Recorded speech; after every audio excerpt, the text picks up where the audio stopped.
In the year 75 BC, a small ship sailed across the blue waters of the Mediterranean Sea.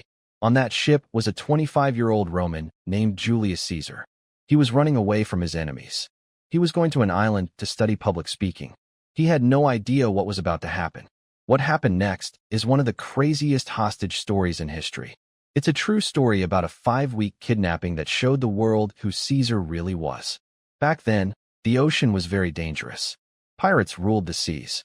They attacked ships, stole everything, and sold people as slaves. These weren't nice pirates from movies. These were real criminals. They were from a place called Cilicia in modern-day Turkey. Even Rome, the most powerful empire in the world, couldn't stop them. And one morning, they saw Caesar's ship. Picture this moment. Pirate ships appear on the horizon. They're rowing fast, getting closer and closer. The crew starts to panic. There's nowhere to run. The pirates climbed onto the ship with swords and knives. They took everyone prisoner. Caesar was now a hostage. The pirates were going to sell him back to his family for money. The pirates took Caesar to their secret base, probably a hidden beach on a small island. And this is where things get weird. The pirate leader looked at Caesar and said, "Your family will pay us 20 talents of silver to get you back." 20 talents was a lot of money. It was like 20 years of pay for a normal working man. Enough to make you rich. But Caesar didn't beg. He didn't cry. He didn't try to get them to lower the price. He got angry. Caesar looked at the pirate captain and laughed in his face. 20 talents? For me? I'm worth at least 50 talents. Think about that. Most people would beg the pirates to ask for less money. Caesar demanded they ask for more. Was he crazy? Maybe. Was he smart? Maybe. But one thing was clear. From the first second, Caesar refused to act like a victim. Caesar's friends left to go get the money. This would take 5 or 6 weeks. And during that time, something amazing happened. Caesar didn't act scared. He acted like he was in charge. When he wanted to sleep, he told the pirates to shut up, and they did. He played sports and games with them, and made fun of the ones who lost. He wrote poems and speeches, then made his kidnappers listen to them. If they didn't clap, he called them stupid to their faces. And the pirates thought it was funny. Here was this young Roman, completely their prisoner, bossing them around. It was so bold, so crazy, they couldn't help but laugh. They had no idea who they were dealing with. But Caesar knew exactly who they were. And he told them something. Over and over again. Almost every day, like he was talking about the weather, Caesar told the pirates, "When I get out of here, I'm coming back with warships. I'm going to hunt you down, and I'm going to nail every one of you to a wooden cross until you die." The pirates laughed. They thought he was joking. He wasn't joking. After 38 days, more than a month, the money finally arrived.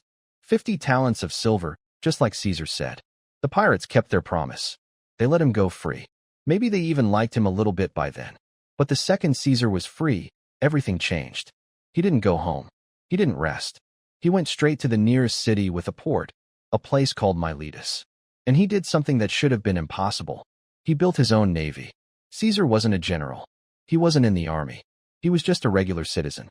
But he used his own money, called in favors from powerful friends, and somehow got several warships and hundreds of soldiers.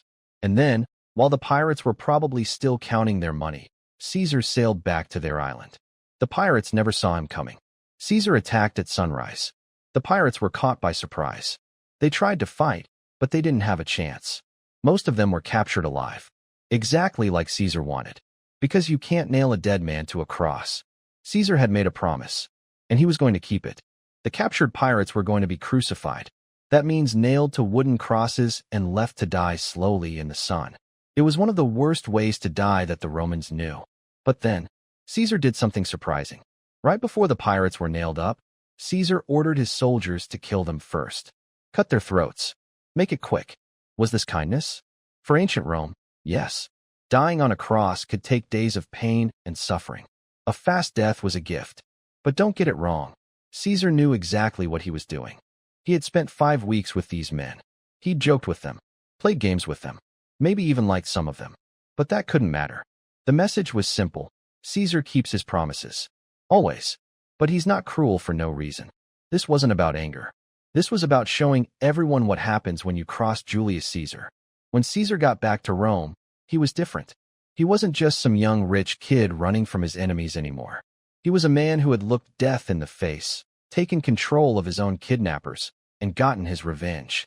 Everything that made Julius Caesar famous was already there in that pirate camp. The fearlessness, the confidence, the way he could make even his enemies respect him, the cold, smart way he solved problems. 23 years later, this same man would start a civil war in Rome. 28 years later, he would become dictator, the most powerful man in Rome. 29 years later, he would be stabbed to death by men who were afraid of how powerful he'd become. But maybe those men waited too long. Maybe the real Caesar, the one who would do anything to win, wasn't born in the Senate or on a battlefield. Maybe he was born in a pirate camp, where a prisoner looked his kidnappers in the eye and promised to kill them, and then did exactly that. If you enjoyed this story about Caesar and the pirates, hit that subscribe button right now.